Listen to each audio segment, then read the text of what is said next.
네, 안녕하세요. 데이 오피셜 랩셜의 김갑주입니다. 이번 영상은 지난번 영상에 이어서 대입 수험생 코로나 위기 극복 체크리스트를 진행하도록 하겠습니다. 11번째 체크리스트는요, 수업은 흥미나 재미가 없어도 졸지 않고 끝까지 듣고 있는가. 12번째 체크리스트는요, 모르는 것은 질문을 통해 명확하게 이해하고 있는가.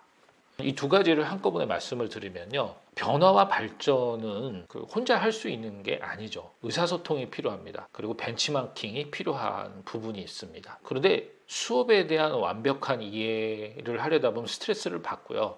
그다음에 성적에 대한 스트레스를 받다 보면은 이 수업은 나한테 도움이 안 돼 하고 수업을 보이콧하는 경우가 생기기도 합니다. 차라리 이해가 안 가고 좀 어렵다 싶으면 형광펜으로 표시를 하십시오. 그리고 그 내용을 질의응답을 통해서 해결하려고 노력을 하십시오. 누구나 수업 시간에 완전 학습을 하기는 대단히 어렵습니다. 특히 재미나 흥미 위주로 강의 선택을 하는 것은 대단히 위험하고요.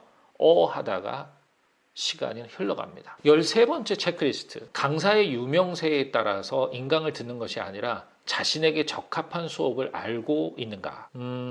수학 같은 경우 매년 난이도에 따라 다를 수가 있지만요. 수학 점수 70점에서 80점 사이가 분기점이 될 수가 있습니다. 이 점수대 학생들은 그 4점짜리 문항을 약하고요. 오답 체크를 해보면 개념이 구멍난 느낌을 받습니다. 이럴 경우 필요한 개념만 골라드는 방식으로 개념을 보충하고 문제를 스스로 많이 풀면서 인강을 보완적으로 활용해야 합니다. 즉 강사가 누구냐가 아니라 어떤 커리큘럼을 가지고 있는가에 따라 인강의 적합성 여부를 구별할 수 있어야 합니다. 14번째 체크리스트. 메모나 일기를 통해 자기 긍정적 예언을 하고 있는가. 15번째 체크리스트. 학습 공간이 어지러우면 재빨리 정돈하고 정돈된 환경에서 공부를 하는가. 이 두 가지를 한꺼번에 말씀을 드릴게요. 코로나 바이러스 상황처럼 예정에 없는 상황이 발생하긴 하겠죠. 공부도 마찬가지입니다. 공부 계획이 예정대로 시행되기는 참 어렵습니다. 변수가 생길 수 있고요. 공부량에 따라서 변화를 줄 필요가 있습니다. 그럴 때마다 낙담하고 좌절만 할 수는 없습니다. 짜증나는 자기 자신의 감정을 받아들이고 제가 지금 할 수 있는 일이 실천할 수 있는 일이 무엇인지를 찾아서 실천해야 합니다. 이를 위해서는 일기를 작성해 본다거나 자신의 감정을 가라앉힐 수 있는 터닝 포인트를 찾아야 합니다.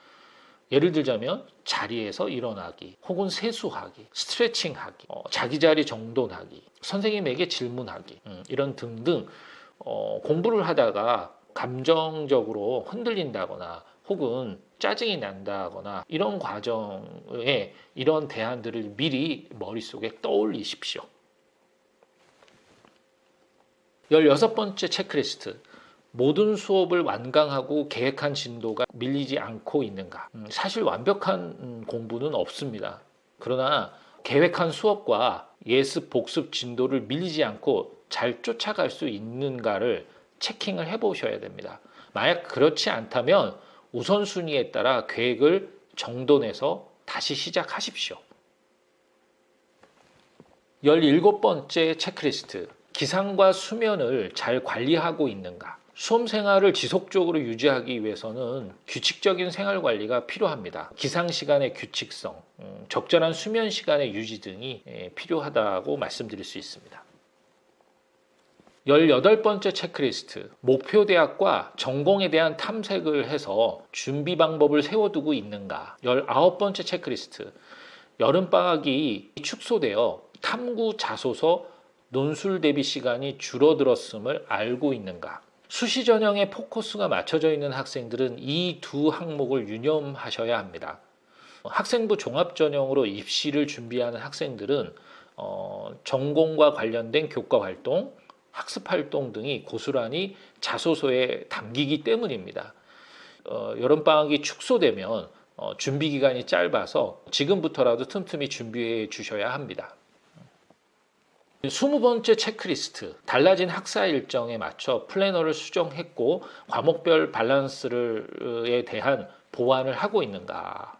모든 일은 예정대로 진행되지 않습니다. 하루에 20분 정도는 플래너를 점검하고 주 단위로 계획을 수정하고 실천에 옮기십시오. 이상으로 대입 수험생 코로나 위기 극복 체크리스트를 마치겠습니다. 유익하셨으면 좋아요와 구독을 부탁드리고요. 다음번 영상에서 만나도록 하겠습니다.